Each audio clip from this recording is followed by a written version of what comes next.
Ano po yung sinabi? Higit na pinagpala ang nagbibigay kaysa tumatanggap. It is better to receive, it is better to give than to receive. Huh? Gusto ni Pastor Edel, no? Kabig. They also took their heart the teaching of James to the value of persecution. In James chapter 1, verse 2 to 4. Ano po yung sinasabi? Sa Santiago, Kabanata 1, talatang 2 hanggang 4. James 1, 2 to 4. Babasahin ko po sa English. My brethren, count it all joy when you fall into various trials, knowing that the testing of your faith produces patience. But let patience have its perfect work, that you may be perfect and complete, lacking nothing. In any case, this is the kind of giving that God loves. In 2 Corinthians chapter 9, verse 7, ano po yung sinasaad? 2 Corinthians 9:7, each one must give as he has decided in his heart, not reluctantly or under compulsion, for God loves a cheerful giver. The best giving comes from those who give cheerfully. Ito yung gusto ng Diyos. The best giving comes from those who give cheerfully. Tayo na mga member ng LEBC, kaya ba natin ng masayang pagbibigay? Purihin ng Diyos. Yes, dapat masaya tayo. Why? Why? Bakit tayo masaya na tayo ay nakakapagbigay ng ating tithes and offering? Dahil ito po ang katibayan na ito ay pinagpala tayo ng Diyos ng maraming blessings. Kaya mayroon tayong naibibigay na tithes and offerings. Amen? Pinagpala tayo. Mapalad tayo dahil ipinagkaloob ng Diyos ang ating kailangan. At dahil dito, tunay na masasabi natin na kayang-kaya natin ang masayang pagbibigay ng ating tithes and offerings. Kaya po ba natin? Amen. Purihin ng Diyos. Kaya natin with the help of the Holy Spirit na palaging nagpapaalala sa atin. Basta kailangan lang magpasakop lamang tayo sa Diyos at maniwala lamang tayo sa Kanya nang hindi niya tayo pababayaan, hindi niya tayo iiwan. The Macedonians, they gave joyfully and voluntarily because the best giving from those who give freely. Nawa ito rin ang maging panuntunan natin na ang best giving comes from who gives freely. Yung nagbibigay ng maluwag, hindi napipilitan lamang. Ang sikreto ng kusang loob at masayang pagbibigay ay makikita natin sa ating susunod na tatalakayin.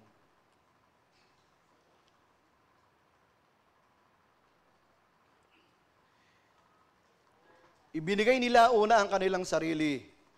Ibinigay ng Macedonians ang kanilang sarili sa Diyos. Marahil ito yung magpapaliwanag sa atin kung paano ang mga taga-Macedonians ay nakapagbibigay kahit na naghihirap. Ibinigay nila una ang kanilang sarili sa Panginoon. Ayon yan sa 2 Corinthians chapter 8 verse 5 na ating teksto. Ikalawang Korinto, Kabanata 8, talatang 5. Ano po yung sinasaad? At higit pa sa inaasahan namin, ibinigay nila ang kanilang sarili, una sa Panginoon, at pagkatapos ay sa amin, ayon sa kalooban ng Diyos. Mga kapatid, kapag ginawa natin ito, hindi tayo mag-aalala tungkol sa gastos ng pagbibigay. Sapagkat mayroong tayong pangako mula kay Jesus.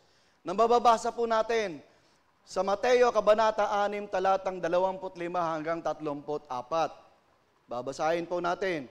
Buksan ninyo ang inyong mga Biblia sa Matthew chapter 6, verse 25 to 34. Ito yung pangako ng Panginoong Hesus. Kaya't sinasabi ko sa inyo, huwag kayong mabalisa tungkol sa inyong kakainin at sa inyong iinumin, upang kayo'y mabuhay o kayo'y tungkol sa susuotin ng inyong katawan. Hindi ba't ang buhay ay higit na mahalaga kaysa pagkain at ang katawan kaysa damit? Masdan ninyo ang mga ibon. Hindi sila nagtatanim ni umaaniman o kayo'y nagtitipon sa kamalig. ngunit pinapakain sila ng inyong Ama na nasa langit. Hindi ba't higit kayong mahalaga kaysa mga ibon? Sino sa inyo ang makakapagpahaba ng kanyang buhay ng kahit isang oras sa pamamagitan ng kanyang pagkabalisa? At bakit kayo nababalisa tungkol sa pananamit? Isipin ninyo kung paano tumutubo ang mga bulaklak sa parang. Hindi silang tatrabaho ni gumagawa ng damit. Ngunit sinasabi ko sa inyo, kahit si Solomon, sa kanyang karangyaan na hindi nakapagdamit ng kasing ganda ng isa sa mga bulaklak na ito. Kung dinadamitan ng Diyos ang damo sa parang na buhay ngayon at kinabukasan ay ginagatong sa kalan, kayo pa kaya kay liit ng inyong pananampalataya sa Kanya. Kaya huwag kayong mag-alala na baka kayo kapusin sa pagkain, inumin o damit. Hindi ba't ang mga hentil ang nababahala tungkol sa mga bagay na ito?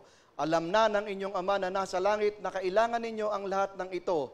Verse 33, ngunit higit sa lahat ay bigyang halaga ninyo ang kaharian ng Diyos at ang pamumuhay ng ayon sa Kanyang kalooban at ibibigay niya sa inyo ang lahat ng mga bagay na ito. Kaya nga, huwag ninyong alalahanin ang bukas, sapagkat ang bukas ang mag-aalala sa sarili niya. Sapat na ang inyong mga suliranin sa bawat araw. Maliwanag pa sa sikat ng araw, hindi tayo pababayaan ng Diyos. Basta't, unahin muna natin ang pagbibigay ng ating sarili sa Panginoon. Matthew 6:33, seek ye first the kingdom of God. Yun ang importante. Kapag ginawa natin ito, makakaya din nating ibigay ang ating sarili sa iba. Ito yung pagpapakita ng isang true disciple ng ating Panginoong Yesus. At ito ay tanda ng tunay na pagmamahal sa Diyos. Huwag tayong mag-alala mga kapatid, dahil ang Diyos ang bahala sa pangangailangan natin. Pangako niya na kung uunahin natin siya, hindi niya tayo pababayaan o iiwan. Ipagkakaloob ang lahat ng ating pangangailangan. Alam niya kung ano ang pangangailangan natin. Kaya dapat hindi tayo nag-aalala. Unahin natin ang Diyos. Marahil mapapaisip tayo, bakit kaya may mga tao na sa kabila ng karangyaan ay bakit hindi makapagbigay ng tama? Hirap na hirap magbigay sa gawain ng iglesia para sa Panginoon. Remember, hindi lamang ito sa pera applicable. Applicable din ito sa oras at sakripisyo sa gawain ng iglesia. Always remember, our labor is not in vain in the Lord. Naniniwala po ba tayo rito? Kung naniniwala tayo that our labor is not in vain, bakit kaya kuunti lang ang nagvo-volunteer sa mga gawain natin? Sa outreach, sa Mahada, bakit kaya kukunti? Kung naniniwala tayo na our labor is not in vain in the Lord. Again, volition is the issue. Your choice, our choice. Ano kaya ang dahilan ng mga taga-Macedonia na sa kabila ng kanilang paghihirap ay nais pa nilang magbigay ng kusang loob at may kasiyahan? Atin pong pag-aaralan mga kapatid, ang pangalawang punto,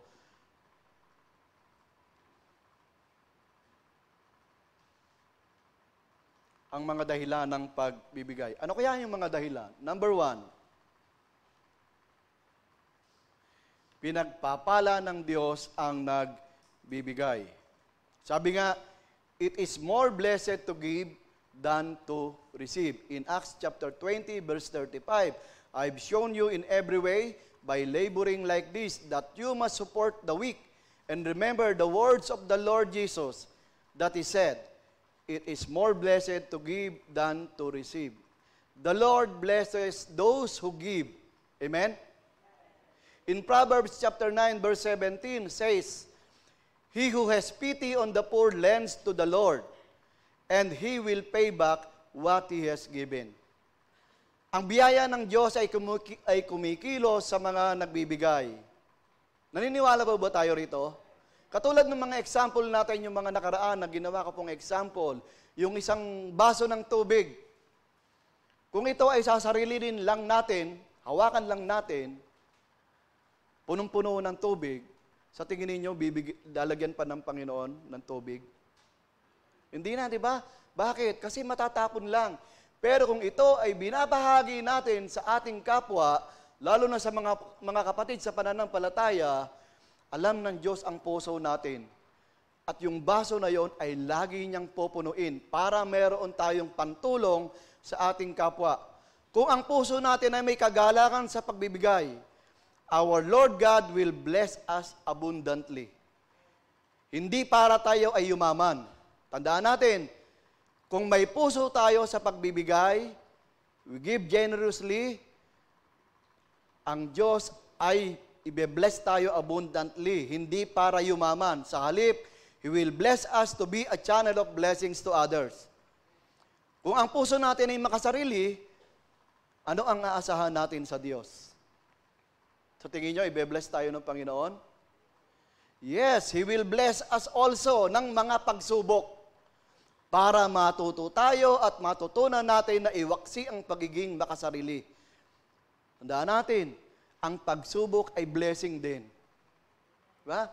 Ito yung magtuturo sa atin para tayo ay mas lalo pang lumapit sa Diyos. Kaya huwag nating antayin na bago pa tayo magbigay ay mararasan pa natin ang mga trials. Give ourselves to the Lord and He will bless us sa kung ano ang kailangan natin upang magamit natin sa Kanyang layunin. Giving blesses the giver more than the recipient. At tandaan po natin, God loves a cheerful giver.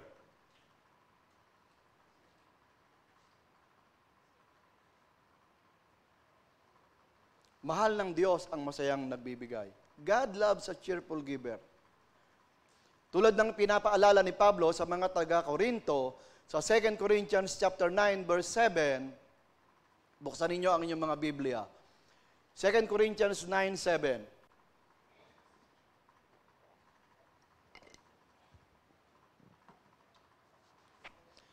Ang bawat isa'y dapat magbigay ayon sa kanyang pasya, maluwag sa loob at hindi napipilitan lamang, sapagkat iniibig ng Diyos ang nagbibigay ng may kagalakan.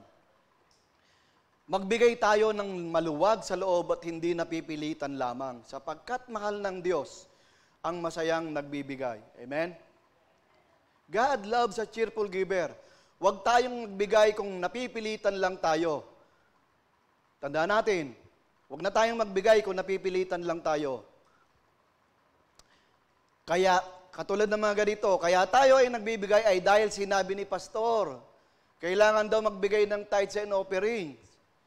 Magbibigay ako kasi nakakahiya naman kung hindi ako magbibigay. Sige na nga, magbibigay ako kasi baka imarites ako ng mga kapatid na hindi ako nagbibigay. At sasabihin pa nila, wala man lang akong mai-contribute. Dadagdagan ko pa ang ibibigay ko para malaman nila na bongga ako, yayamanin ako. O, di ba? Kung ganito po ang tema ng ating pagbibigay, ito po ay hindi nakakalugod sa Panginoon. Tandaan natin, kung yung mga binanggit natin, kaya tayo nagbibigay, napipilitan lang tayo para tayo matanyag, para tayo yung sa ano natin, napilitan lang tayo dahil yung mga iba nagbibigay, tayo hindi. Kung ganito yung nasa isip natin, tandaan natin, hindi po ito nakakalugod sa harapan ng Panginoon. Hindi po ito katanggap-tanggap sa Panginoon. Dapat po, kusang loob, maluwag sa dibdib at hindi napipilitan lamang. Because God loves a cheerful giver. And a cheerful giver, therefore, need not worry. Doon nga sa isa naming Bible study, yung sinabi po nung na bina-Bible studyhan namin na kapatid, sabi niya, paano ba yung cheerful giver? Tinanong namin. Sabi niya, dapat, katulad natin, nung nagtatrabaho tayo, nagbibigay tayo, automatic, yung tax natin, binibigay natin sa gobyerno. Binabawas na sa atin. How much more sa Diyos, dapat ibigay din natin yung para sa Diyos. At para matawag kang cheerful giver, after mong makapagbigay ng iyong tithes and offering, makapagbalik sa ng iyong kaloob sa Diyos, at pag ikaw ay nagbigay sa iyong kapwa, doon masasabi na ikaw ay isang cheerful giver. And God loves you. Because in Matthew chapter 6, verse 30 to 33, buksan ninyo ang inyong mga Biblia.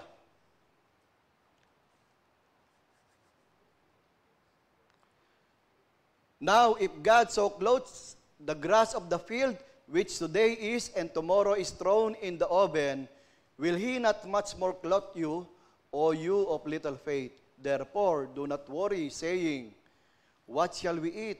Or what shall we drink? Or what shall we wear? For after all these things the Gentiles seek. For your heavenly Father knows that you need all these things.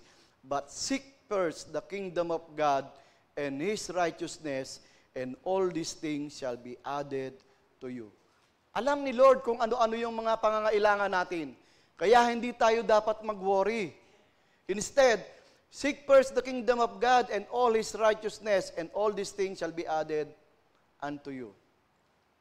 And surely, He will never leave us nor forsake us. Naniniwala po ba tayo rito? He will never leave us nor forsake us. Because God watches over those whom He loves. Nakatingin ang Diyos sa atin, sa Kanyang mga minamahal, tayo yon na mga mananampalataya ng Panginoong Yesus. Ayon sa Lucas, Kabanata 12, talatang 6 hanggang 7. Ano po yung sinasaad?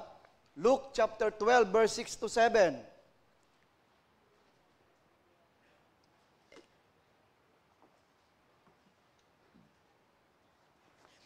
Hindi ba't ipinagbibili ang 5 maya sa halaga lamang ng 2 salaping tanso? Gayunman, kahit isa sa kanila ay hindi kinakalimutan ng Diyos, maging ang buhok ninyo'y bilang niyang lahat.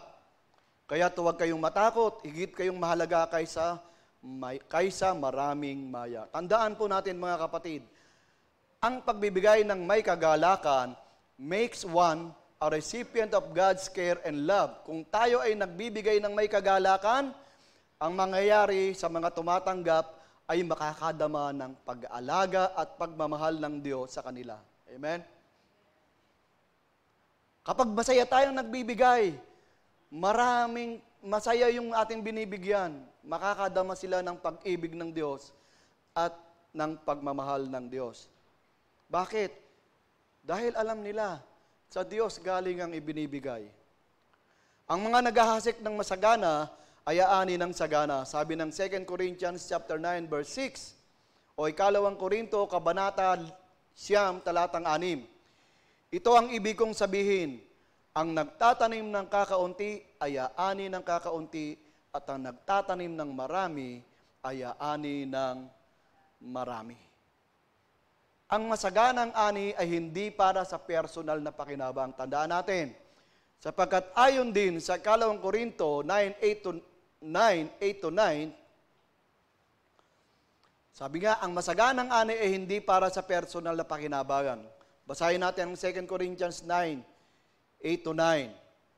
Magagawa ng Diyos na pasaganain kayo sa lahat ng bagay at higit pa sa inyong pangangailangan, upang sumagana kayo para sa mabubuting gawa, tulad ng nasusulat, siya'y masaganang nagbibigay sa mga dukha, ang kanyang kabutihan ay walang hanggan.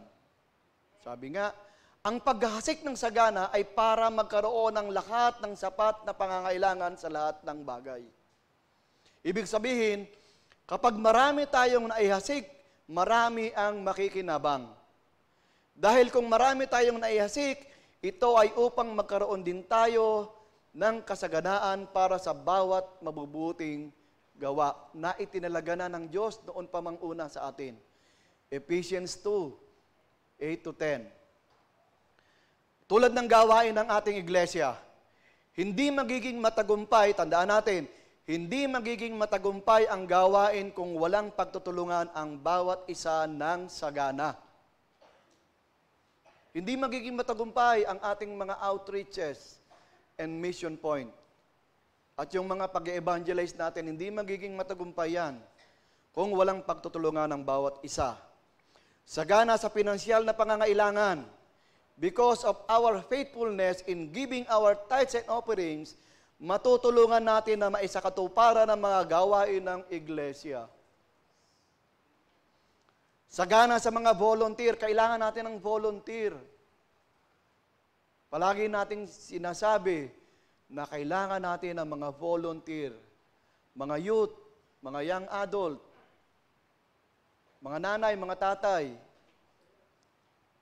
Magtulungan tayo. Magtulungan tayo mga kapatid. Kailangan sagana rin tayo sa pananalangin. Sagana sa dedikasyon at commitment ng mga kapatiran. Higit sa lahat, sagana sa pag-ibig ng Diyos. Makikita natin na hindi lamang sa pinansyal na pangangailangan ng iglesia ang kailangan nating ibigay. Kailangan din natin ang ating sarili at oras, talento, at mga kahalintulad nito. Because God gave the sower bountifully to multiply the seed for even more good. Sapagkat ayon sa 2 Korinto 9:10-11, ano po yung sinasaad? 2 Corinthians 9:10-11. Ang Diyos ang nagbibigay ng binhing itatanim at tinapay na makakain. Ang siya ring magbibigay sa inyo ng binhi at magpapalago nito upang magbunga ng sagana ang inyong kabutihang loob. Pasasaganahin niya kayo sa lahat ng bagay upang mas marami ang inyong matutulungan. Sa gayon, lalong darami ang magpapasalamat sa Diyos dahil sa inyong tulong na dadalhin namin sa kanila. Tandaan natin, sa ating pagbibigay ng sagana, mas lalong darami ang magpapasalamat sa Diyos. Amen? Maraming magpapasalamat sa Diyos pag marami tayong naitutulong. Ang Diyos din ang magbibigay upang dagdagan ang mga bunga ng ating kabutihan. Upang pagyamanin para sa lahat ng kagandahang loob. Tandaan natin, ang pagbibigay ng sagana ay pagpapalain na magbigay din ng mas sagana. And always remember mga kapatid, God is praised by giving. Do you believe that? God is praised in giving. God is praised by giving. Tandaan po natin yan. Naluluwalhati ang Panginoong Diyos kapag tayo ay nagbibigay. Ngayon, tayong mga mananampalataya ng Panginoong Hesus, nalaman na natin kung ano ang importansya ng pagbibigay. Nawa hindi maging mahirap sa atin ang pagbibigay. If we give, we are praising God. Amen? Today, kung nahihirapan pa tayo sa pagbibigay o pagbabalik ng ating tithes and offerings at commitment sa gawain ng iglesia, upang matulungan tayo kung paano natin ito gagawin, tingnan natin ang ating ikatlong punto, ang pagsasanay ng pagbibigay. May iba't ibang paraan ng pagbibigay. Isa na rito ang pagbibigay natin ng tithes and offerings. Huwag po tayong mag-alala mga kapatid. Kung tayo ay nagbibigay ng tithes and offerings, religiously, faithfully, huwag po tayong mag-alala. Ang tithes and offerings po natin na ibinibigay ay hindi po kung saan-saan lang napupunta. May mga kapatid po tayo na binigyan ng Diyos ng wisdom at karunungan kung paano pangangalagaan ang ating tithes and offerings. Tandaan natin, very transparent po tayo pagdating sa pera. Kay Lord po kasi yan. Kung kailangan nyo ng kopya kung saan napupunta, pwede nating tanungin. Pwede tayong lumapit sa BOT. Very transparent po tayo pagdating sa pera. Kasi sa Diyos po yan. And we are only steward ng Panginoong Diyos. Do you believe that? We are only steward of God. Na kung ano yung meron tayo. Meron po tayong monthly council meeting. Doon po inire-report ang mga kaperahan ng iglesia. Kung magkano ang nakolekta, kung magkano ang nagasto sa mga buwan. At hindi lang basta inire-report po ito po ay audited. Ibig sabihin, talagang tiningnan pong mabuti. May isang pagkakataon, 5 centimos. Parang hindi nagtali doon sa ano. Alam nyo? Kung sa iba, di ba? Ano naman yung 5 centavos? Ganun po katransparent ang ating mga kapatid na nangangalaga po o pinagkalooban ng Panginoon para po iayos yung ating kaperahan ng iglesia. Naiayos po. 5 centavos. Ganun po ang ating mga kapatid. Kung paano. Kaya wag po tayong maglala kung magbibigay tayo ng tithes and offerings natin, hindi po yan napupunta kung saan-saan lang. Bukod yan, meron din po tayong quarterly business meeting. Mamaya po meron. Magre-report po ang BOT tungkol yan. Oh. Kaya malalaman po natin na ang tithes and offerings po natin ay hindi nasasayang. God loves a cheerful giver. Katulad din ng binabanggit natin kanina, ang pagbibigay ay hindi limitado sa pera. Maaaring bigyan tayo ng Diyos ng kapangyarihang magbigay sa iba't ibang kaparaanan. Tingnan natin kung ano ang sinasabi ng unang Pedro, Kabanata 4, talatang 10 hanggang 5.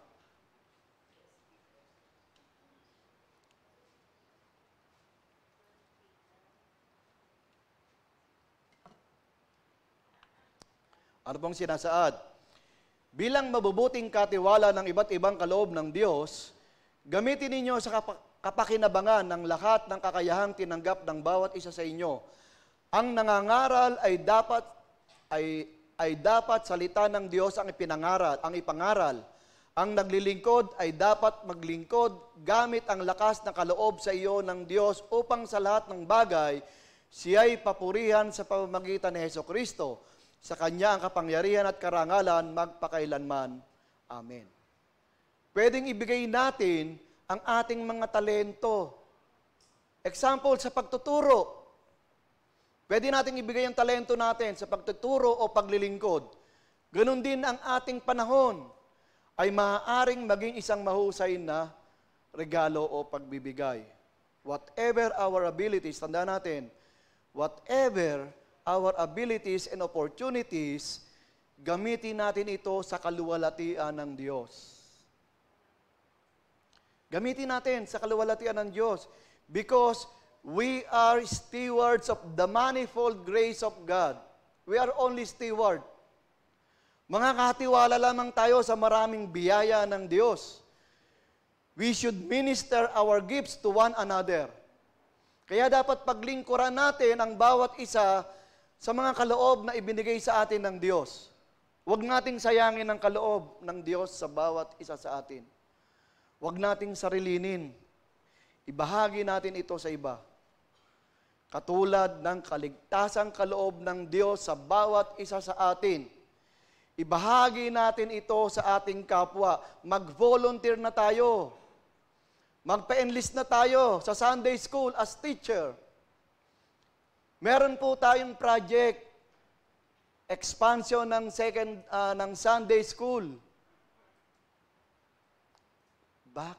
Pagka tayo nag-volunteer, tandaan ninyo mga kapatid, pag nag-volunteer tayo, ang Diyos ang kikilo sa atin, mauumpisahan na yung ating second floor.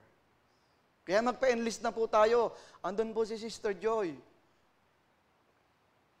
Merong joy sa pagmamahal ng pagtuturo. Dapat ganun din tayo, bawat mananampalataya. Sa mga outreach at mission point natin, mag-volunteer po tayo. Dapat nating gawin ito sa kakayahan na ibinibigay sa atin ng Diyos. Kung ano yung kakayahan natin? Huwag po nating antayin na kung kailan matanda na tayo at hindi na makakilo, saka pa lang tayo gugustuhin natin. O sige, sasama na ako, maglilingkod na ako.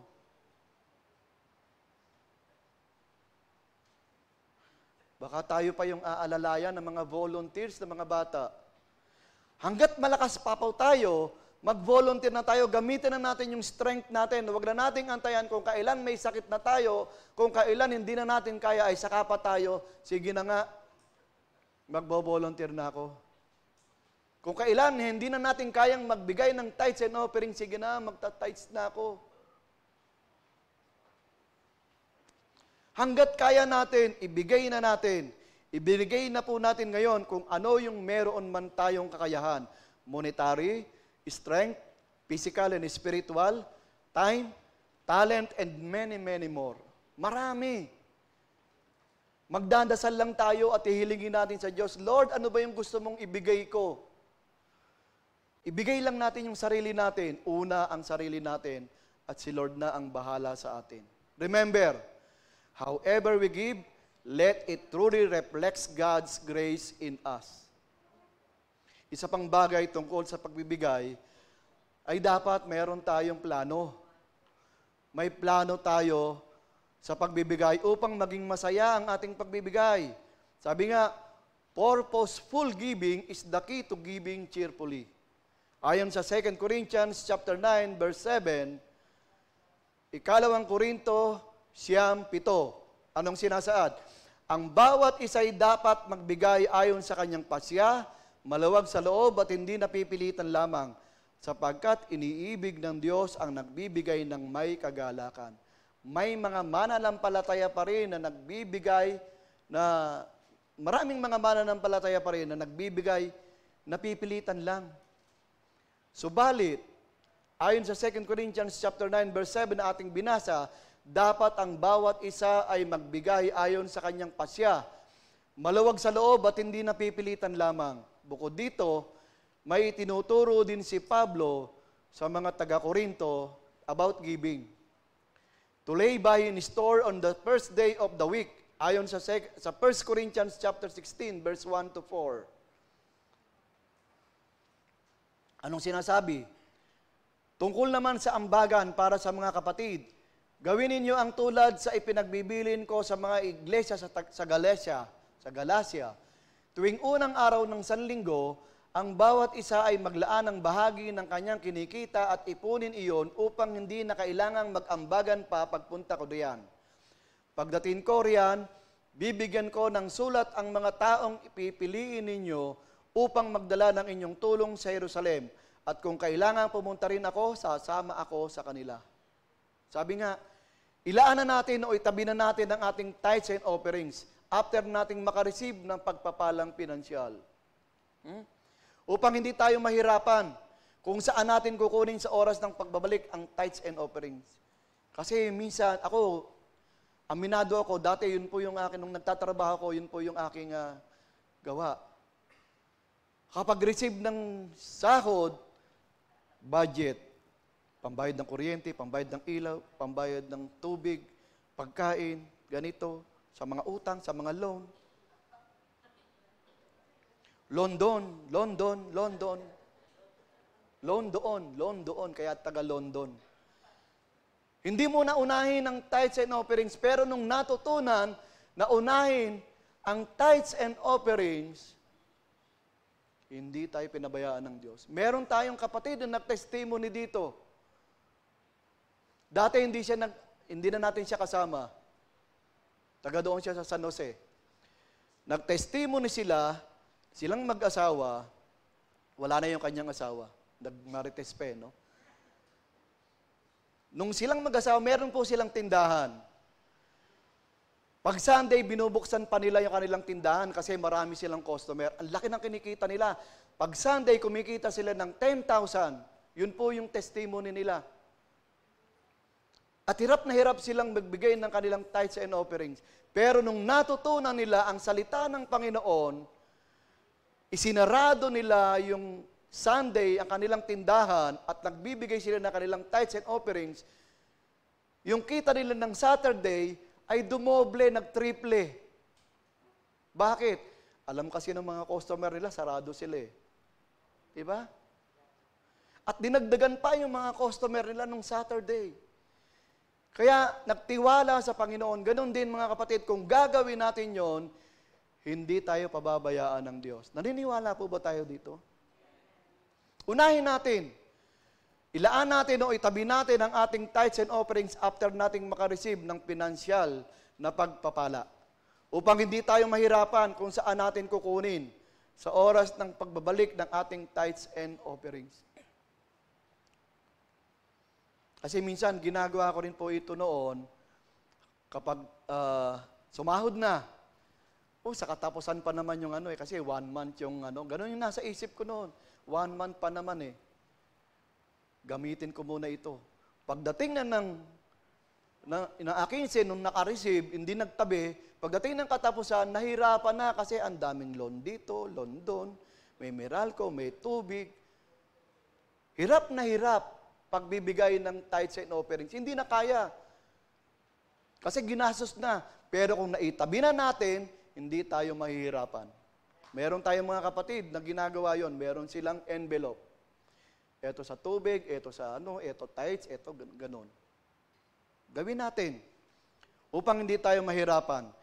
Tinuruan din ni Pablo ang mga taga-Korinto kung paano magplano sa pagbibigay upang ihanda ang kanilang kaloob ng maaga. Mababasa po natin yan sa 2 Corinthians chapter 9, verse 5. Buksan ninyo ang inyong mga Biblia.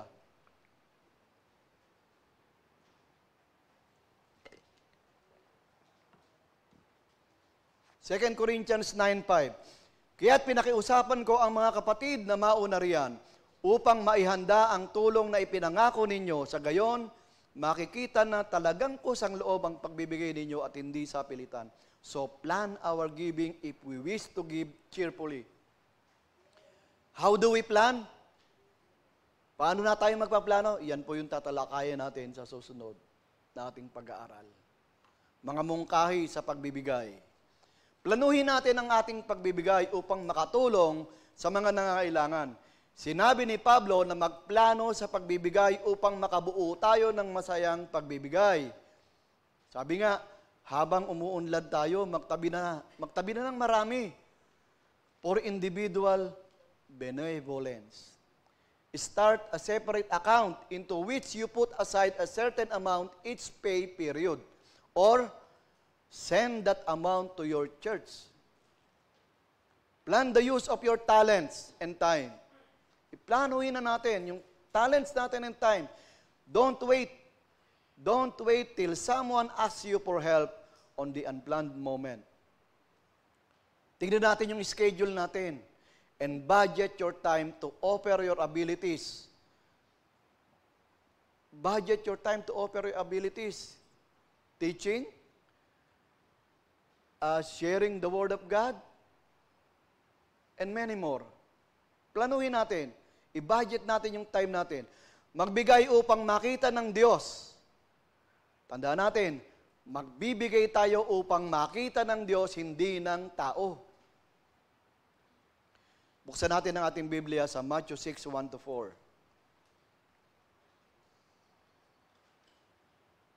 Sabi, kapag nagbibigay tayo, magbigay tayo ng nakikita ng Diyos, hindi ng tao. Ano po yung sinasabi ng Matthew 6:1-4? Pag-ingatan ninyong hindi pakitang tao ang pagtupad ninyo sa inyong mga tungkulin sa Diyos. Kapag ganyan ang ginawa ninyo, wala kayong matatamong gantimpala buhat sa inyong Ama na nasa langit.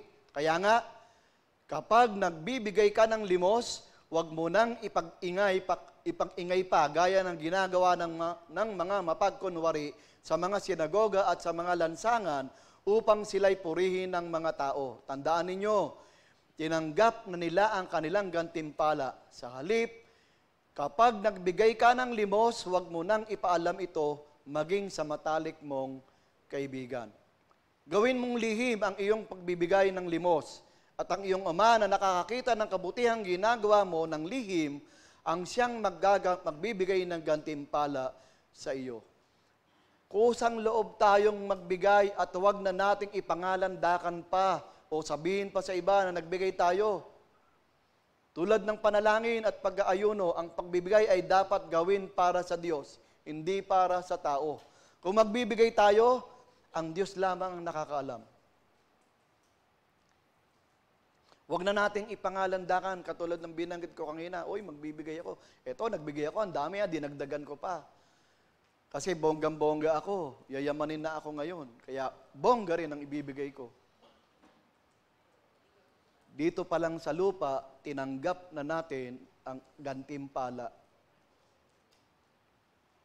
Wala na tayong ground doon sa langit. Kaya kung magbigay ang kaliwa, huwag nang ipaalam sa kanan.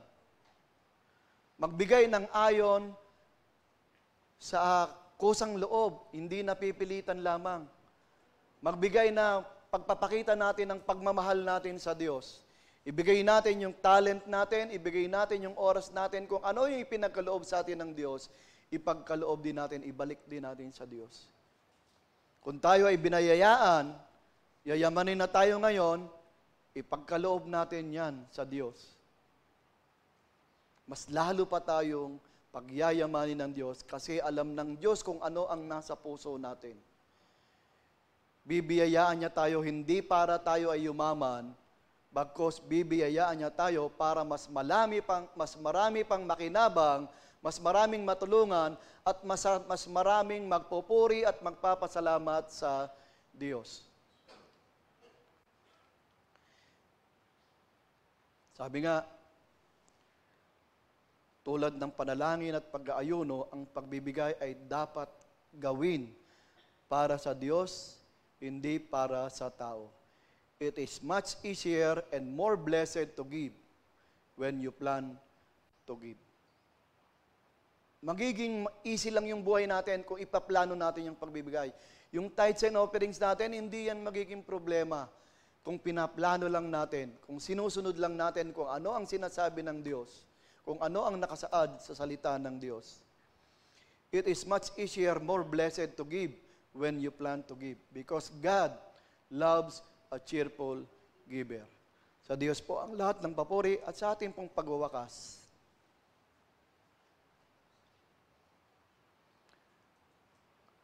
Ang layunin ng disiplina sa pagbibigay ay upang matulungan tayong lumago sa biyaya at kaalaman tungkol kay Kristo.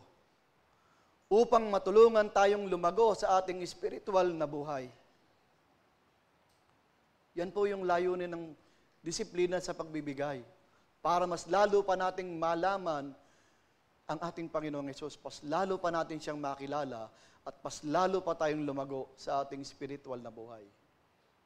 Pangalawa, ang disiplina sa pagbibigay ay makakatulong sa atin na mas lalong maunawaan natin na ang Diyos ay binigay ang kanyang bugtong na anak.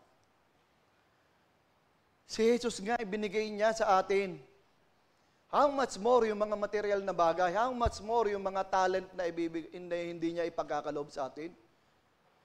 Si Jesus Christ, ibinigay niya sa atin ang kanyang kaisa-isang anak. Yung mga pangangailangan din natin ay kayang-kaya rin niyang ibigay. Tandaan po natin yan. Makakatulong din po ito sa atin, bakit ibinigay ni Jesus ang kanyang sarili? Ito yung disiplina ng pagbibigay. At pangatlo, ano ang sikreto ng Macedonians? Bakit sila masayang nagbibigay sa gitna ng kahirapan? Una, ibinigay muna nila ang kanilang sarili sa Panginoon. At pangalawa, ibinigay din nila ang sarili sa pagtulong sa iba. Diyos nawa ang magpala sa kanyang mga salita. To God all be the glory. Let us pray. Amang banal, ama naming Diyos, ama naming makapangyarihan sa lahat, Panginoon, kami po yung nagpupuri sa iyo at nagpapasalamat sa oras na ito. Salamat po sa pagkakataon na kami po ay nakapag-aral ng iyong salita. Dalangin ko, Panginoon, at tulungan mo po kami ng aming napakinggan. Ito po ay tumimo sa aming mga puso at isipan, at tulungan mo po kami na ito po ay mailapat po namin sa aming mga buhay o maisabuhay po namin sa tulong po ng banal na Espiritu. Hindi po namin kayang gawin ito kung kami lamang. Kaya dalangin po namin nawa ang banal na Espiritu ang siya pong palaging manguna sa aming mga puso at isipan. Huwag mo po kami pababayaan, Panginoon. Alam po namin, pangako mo, hindi mo kami iiwan, hindi mo kami pababayaan. Maraming salamat po. Purihin po kayo magpakailanpaman. Ito po ang aming dalangin sa dakilang pangalan po ng aming Panginoong Hesus. Amen.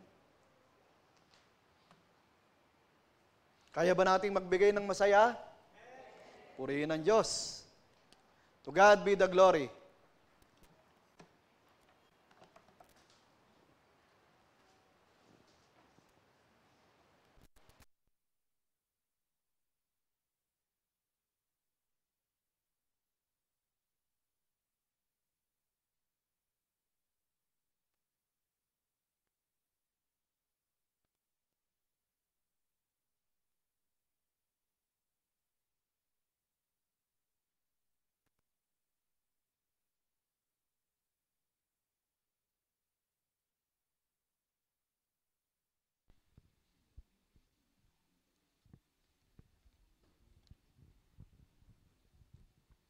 Para po sa ating tithes and offering reading, buksan po natin ang ating Biblia sa Exodus chapter 35, verse 5. Exodo 35:5. Ito po ang sinasaad. Maghahandog kayo kay Yahweh. Ito ang maaari ninyong ihandog, ginto, pilak, at tanso.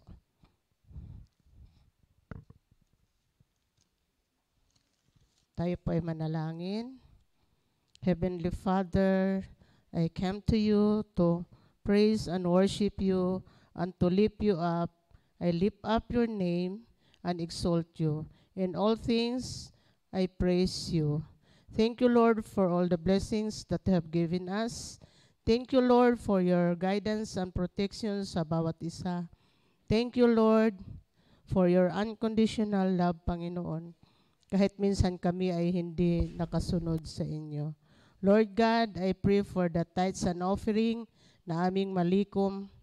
Nawa, Panginoon, pagpalain ninyo ito upang magamit sa inyong mga gawain.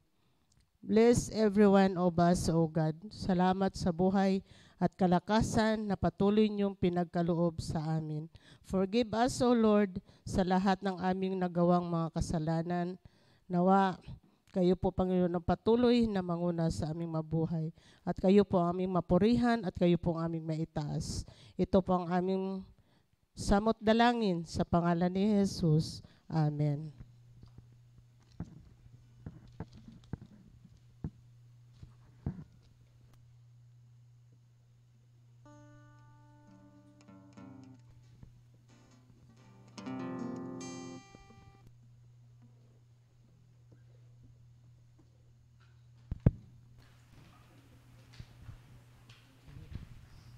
Para po sa ating closing song, let's sing, Thank You, Lord.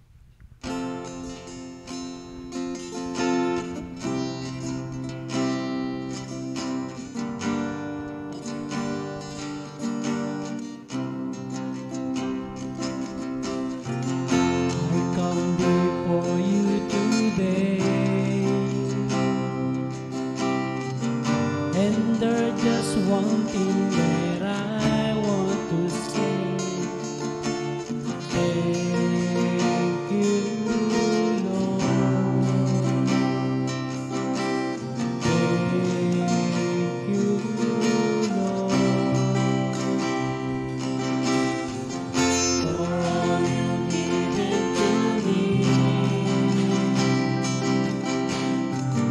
for all the blessings that I cannot see.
Naanyayahan ko ang lahat, tayo pong lahat ay tumayo at tayo po'y magwakas sa panalangin.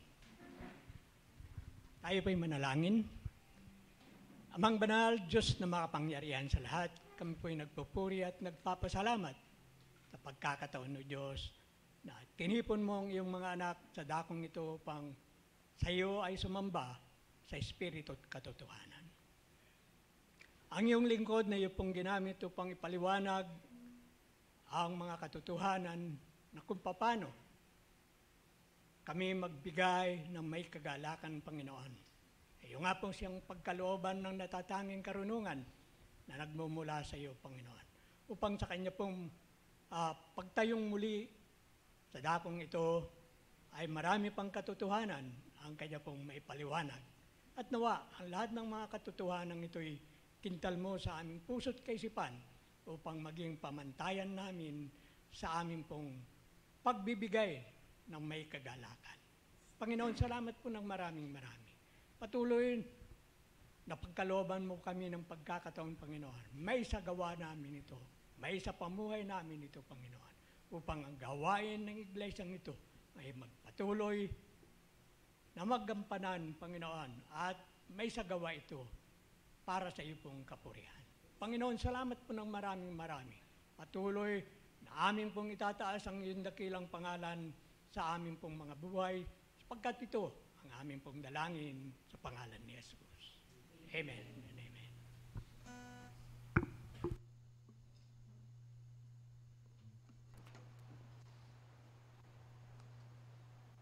Awitin po natin ang doxology.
Naway sumayin niyong lahat ang kagandahang loob ng Panginoong Hesukristo at ang pag-ibig ng Diyos at ang pakikisama ng Espiritu Santo.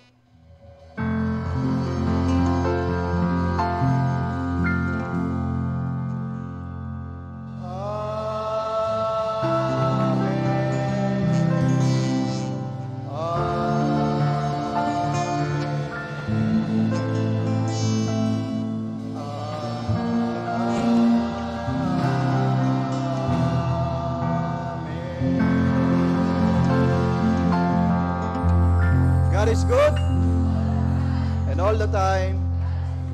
Maaari na po kayong maupo at tawagin po natin ang ating worship leader para po sa mga announcements.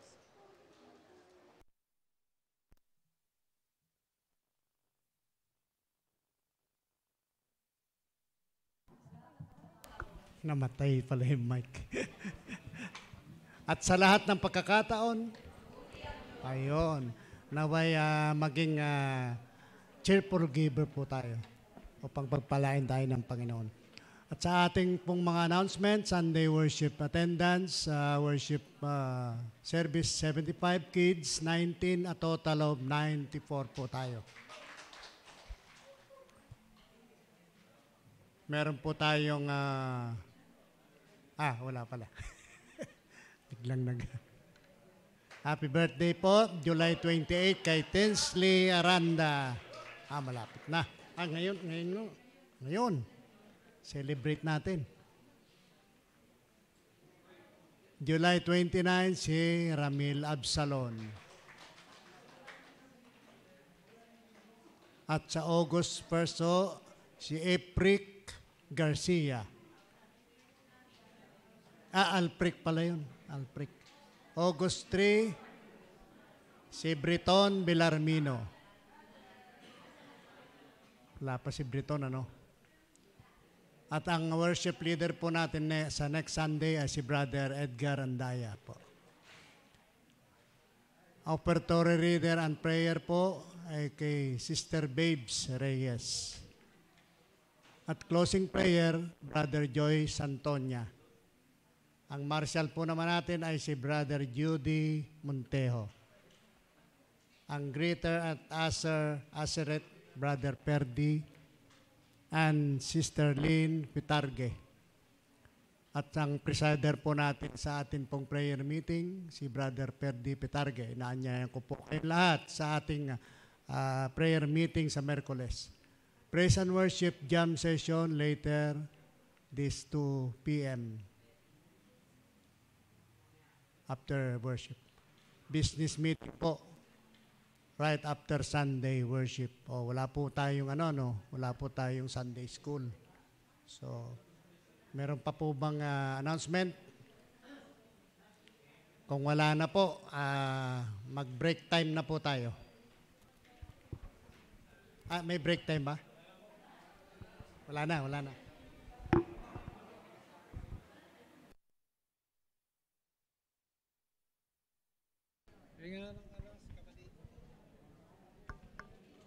Hello.